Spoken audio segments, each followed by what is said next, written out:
Assalamualaikum warahmatullahi wabarakatuh. Halo anak-anak, kembali lagi bersama channel Ahmad Asari. Kali ini materi kita tentang permainan engklek. Kalian sudah pernah dengar? Ya, betul. Engklek itu sama dengan permainan dampu bulan.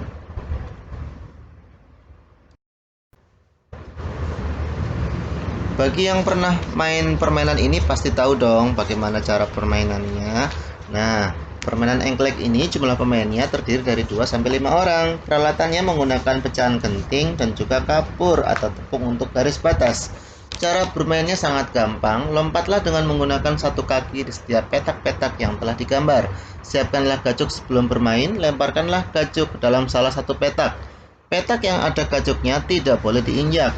Lompatlah ke petak berikutnya dengan satu kaki mengelilingi petak-petak yang ada.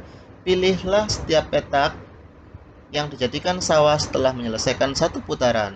Petak itu boleh diinjak dengan dua kaki. Pemain lain tidak boleh menginjak petak itu selama permainan. Pemain yang memiliki sawah yang paling banyak adalah yang menang. Permainan engklek memerlukan keterampilan lokomotor. Apa itu lokomotor? Yaitu kemampuan untuk melakukan gerakan anggota tubuh sehingga seluruh tubuh berpindah tempat. Keterampilan lokomotor sangat penting untuk mengukur kemampuan motorikmu. Beberapa keterampilan lokomotor dasar yang perlu kamu kuasai adalah, ini yang paling pertama, berjalan. Yang kedua, berlari. Kemudian yang terakhir, melompat. Sungguh kaya budaya Indonesia. Sebagai anak Indonesia, kita harus bersyukur dengan kekayaan ini. Kita dapat mencicipi makanan beragam, permainan tradisional yang berbeda, dan tentunya mengenal kebiasaan-kebiasaan berbeda. Banyak hal yang kita bisa pelajari dari keanekaragaman itu. Beberapa permainan tradisional membutuhkan teriakan pemainnya. Semakin banyak yang berteriak, semakin banyak pula suara yang kita dengar. Pernahkah kamu mencoba berteriak di lapangan? Apa yang terjadi? Bandingkan juga ketika kamu berteriak di kamar mandi. Apa perbedaannya?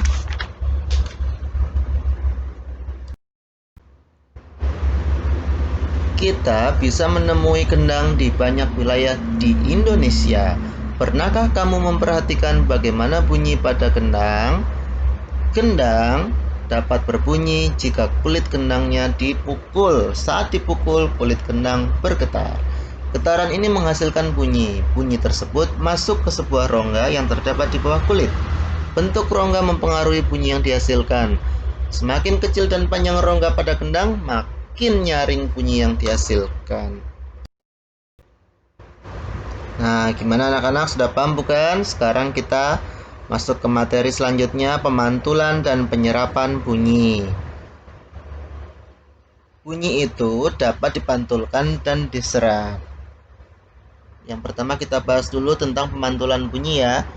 Contohnya adalah sebuah kelereng yang kita lempar ke dinding yang keras akan mengalami pemantulan. Demikian juga dengan bunyi. Bunyi juga dapat memantul jika dalam perambatannya dihalangi oleh benda yang permukaannya keras seperti kayu, kaca, dinding, atau besi. Kemudian penyerapan bunyi. Bunyi juga dapat diserap.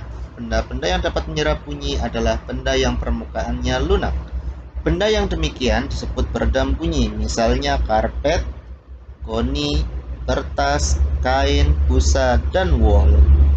Benda-benda tersebut dapat digunakan untuk mencegah terjadinya gaung atau kerdam.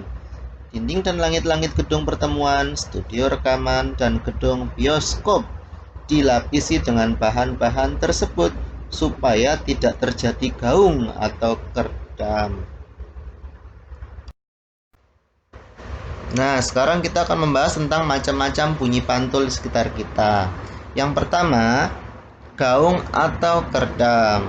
Itu bisa terjadi karena bunyi dipantulkan oleh dinding yang jaraknya tidak jauh dari sumber bunyi.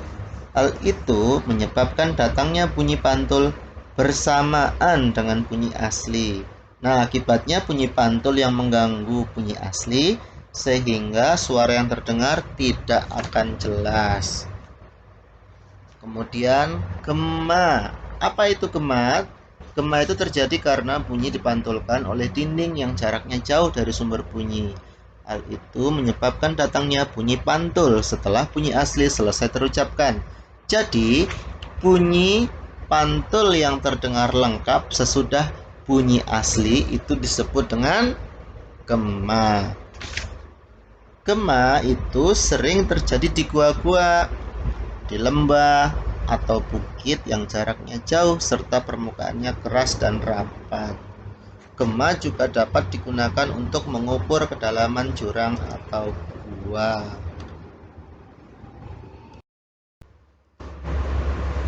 Nah, tentunya kalian sudah paham ya tentang materi kita hari ini. Selanjutnya, kerjakanlah soal di bawah ini menggunakan buku tulismu. Jangan lupa ya, di subscribe. Terima kasih.